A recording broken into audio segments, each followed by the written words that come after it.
Welcome to your midweek sports check, everyone. I'm Amajal Knowles here at the ZNS Total Sports Desk, talking sports. Day 2 of the BAISS Sudden Death Basketball Playoffs taking place last night at the Kendall G. Lysick Gymnasium. Several rivalries renewed and an upset on the hardwood. Here's a look at the highlights.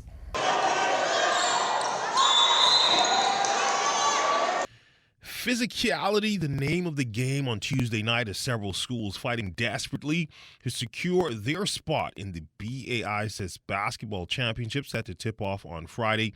In junior girls, one of the more lopsided scores this postseason. The St. John's College Giants junior girls in the green were no match for the C.W. Saunders Cougars seen here in the dark blue. They got taken to task 54-4 in their elimination game. The Cougars held the two-time defending champs scoreless in the first quarter and went up 20-3 at the half.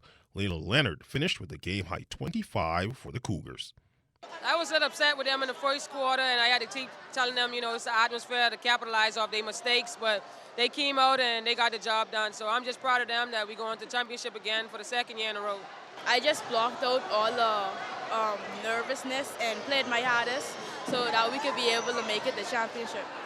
Next up, the first of two junior boys games on deck. The Queens College Comets locked up their spot in the championships, turning back the C.W. Saunders Cougars 44-37. The Comets got 20 points from Kevin Hepburn and 8 from Caden DeVoe in the win. It was a hard-fought game. We finished the season undefeated, so we just come in at the same intensity and making sure that we don't disappoint our fans and our school. And in the second game, I don't know if we can necessarily call it an upset, but certainly a few eyebrows were raised. The third-seeded St. Anne's Blue Waves stunned the second-seeded St. Augustine's College Big Red Machine at 39-34 in their matchup. Camden Miller scored 11 for Sac, but it was Charles Babb who paced the Blue Waves with a game-high 16 points. And Carifta swimming gold medalist Kriston Joseph showing he can hoop as well, pouring in 13. But for the Blue Waves players, they just want a little respect on their names. I feel like the group was very connected today. We talked, we strived, we practiced, we did our best, and we tried to play as a team, and we executed. I remember them long days, them long nights. They was getting blowed in tournaments. Everyone was laughing at us, saying this garbagey team from St. Anne's. That's what brought me down. Over to the senior girls showdown, the Kingsway Academy Saints will have an opportunity to win a second straight BAISS basketball title as they would take out the St. Augustine's Big Red Machine 30-25. DeShanto Sayers finishing with a game-high 16 points for the Saints. And in senior boys, the C.W. Saunders Cougars would stave off elimination as a 22-point lead dwindled down just to 5 a few times in the fourth quarter, but they would have just enough clutch plays down the stretch to hold off Westminster 60-55. Bryson Roll with a game-high 29 points for the Cougars.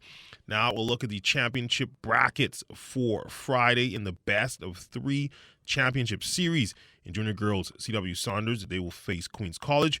Junior boys, it will be St. Anne's and QC. Dancing over in the senior girls will be Kingsway and St. John's. And finally, in senior boys, it will be C.W. Saunders taking on St. John's.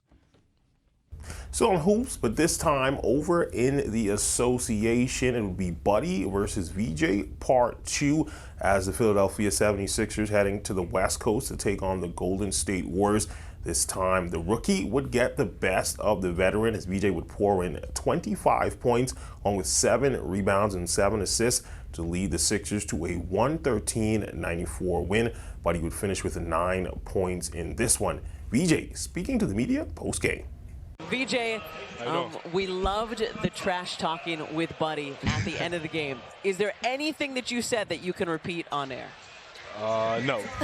No. I love Buddy, man. That's my guy, you know. Yeah. Y'all know, everyone knows we go way back. So. Yeah, but tell us a little bit about it, because I'm sure there's a couple of folks watching tonight that don't know. How did Buddy impact your basketball career? Man, from I was young, he gave me a shot, especially just going to his camp. Just learning from him. He was already in the NBA at the time, so I say, man, he gave me a shot. I ain't even supposed to be there, but I credit him a lot, man. He helped me my confidence. He just helped me with even the day-to-day life on how to be a pro. So yeah, I love Buddy, man.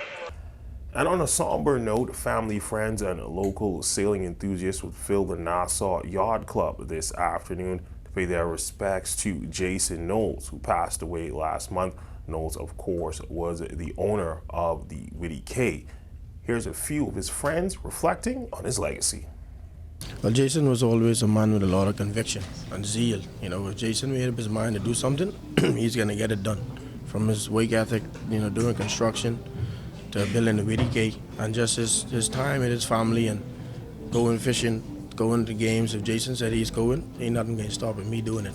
Well, one thing I could tell you about Jason, he was always a genuine guy, you know, happy-go-lucky. I don't think there's been a time when I saw Jason ever get truly angry, you know.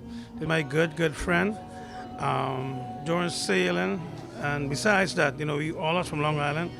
Me and him was very instrumental in Long Island Association, making sure that we get all the food for the fairs from years go back.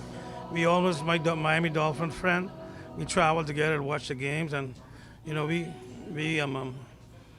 was very close. That's been a look at your sports on this Wednesday. I'm Amajal Knowles, signing out until tomorrow.